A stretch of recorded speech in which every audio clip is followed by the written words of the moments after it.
पितृपक्ष पूर्वजों का आदर सत्कार करने का समय होता है। मान्यता है कि 15 दिन पितर धरती लोक पर आते हैं और परिजनों द्वारा किए गए तर्पण, पिंडदान और श्राद्ध से तृप्त होते हैं।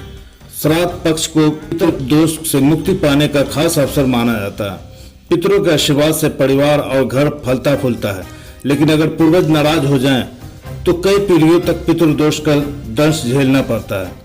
आइए जानते हैं किन गलतियों से लगता है पितृदोष, पितृदोष के लक्षण और पितृदोष शांति के उपाय। हमारा जीवन, भाग्य और नियति हमारे पूर्वजों की विरासत से जुड़े हुए हैं और यह उनके अच्छे कर्मों का फल है। हमें सुरक्षा, शांति और समृद्धि का आशीर्वाद मिला है। हर महीने पड़ने वाली अमावस्या की तिथि के अलावा पितृपक्ष के 15 दिन पितरों को ही समर्पित किए गए हैं। इस समय में पितरों की आत्मा की शांति के लिए और पितरों का आशीर्वाद पाने के लिए श्राद्ध, तर्पण, पिंडदान, दान पुण्य आदि करना चाहिए। कुंडली में पितृदोष होना कई समस्याएं देता है, इसलिए ज्योतिष में पितृदोष निवारण के उपायों की सलाह दी जाती है। आइए जानते पितृदोष के लक्षण और इसके उपायों के बारे में।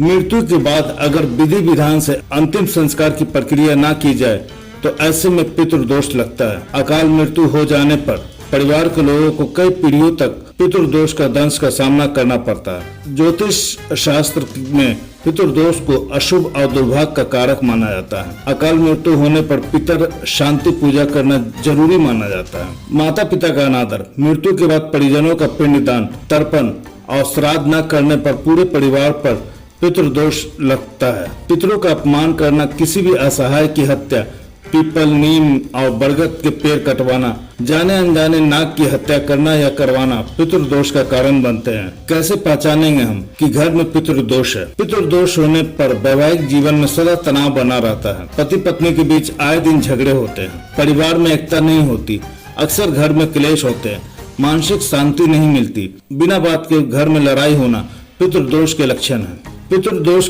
होने पर विवाह में बाधाएं उत्पन्न होती है, शादी में तमाम तरह की परेशानियां आती है, कई बार तो शादी पक्की होने पर टूट जाती है, मांगलिक कार्य में रुकावट आती है, शादी के बाद तलाक या अलगाव भी पितृदोष का कारण है, वंश वृद्धि न होना भी पितृदोष का कारण है। ऐसे लाख जतन के बाद भी शादी के कई सालों तक संतान सुख नहीं मिल पाता।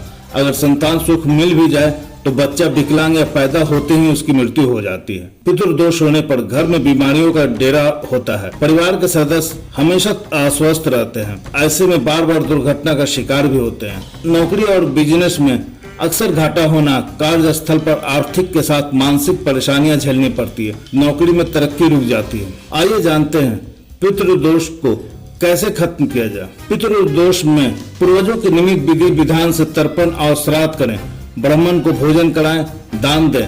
साथ ही साल की हर एकादशी, चतुर्दशी, अमावस्या पर पितरों को जल अर्पित करें और त्रिपंदी श्राद्ध करें। पितृपक्ष शांति के लिए रोजाना दोपहर के समय पीपल के पेड़ की पूजा करें। पितरों को प्रसन्न करने के लिए पीपल में गंगा जल में काले तिल, दूध, अक्षत और फूल अर्पित करें। पितृदोष शांति के लिए ये उपाय बहुत कारगर है। पितृपक्ष में रोजाना घर में शाम के समय दक्षिण दिशा में तेल का दीपक लगाएं।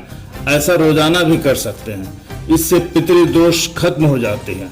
किसी जरूरतमंद को भोजन दान या गरीब कन्या के विवाह में मदद करने से पितर खुश होते हैं। ऐसा करने से पितृदोष शांत होने लगता है। घर में पितरों की तस्वीर दक्षिण दिशा में लगाएं। रोजाना उनसे अपनी गलती की क्षमा मांगे। कहते हैं इससे पितृदोष का प्रभाव कम होने लगता है। पितृदोष के शांति के 16 उपाय। आइए अब हम जानते हैं पितृदोष के शांति के लिए 16 उपाय क्या हैं।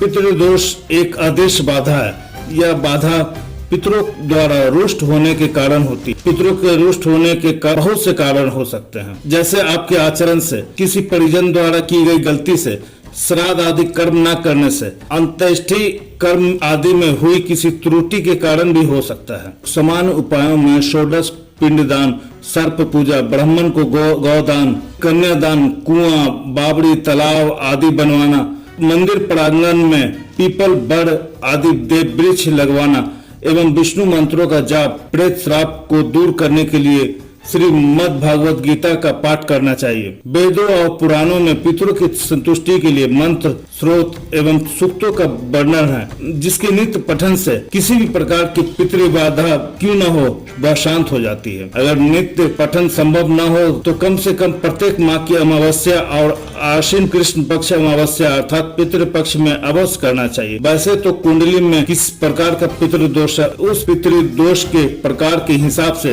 पितृदोष शांति करवाना अच्छा होता है। भगवान भोलेनाथ की तस्वीर या प्रतिमा के समक्ष बैठकर या घर में ही भोलेनाथ का ध्यान कर निम्न मंत्र की एक माला नित्य जाप करने से समस्त प्रकार के पितृदोष, संकट, बाधा आदि शांत होकर शुभत्व की प्राप्ति होती है। मंत्र जाप प्रातः या सायकाल कभी भी कर सकते हैं। ओम तत्पुरुषाय विद्महे महादेवाय च धीमहि तन्नो रुद्र प्रचोदयात्। अमावस्या को पितरों के निमित्त पवित्रता पूर्वक बनाया गया भोजन तथा चावल, बूढ़ा घी एवं एक रोटी गाय को खिलाने से पितृदोष शांत होता है।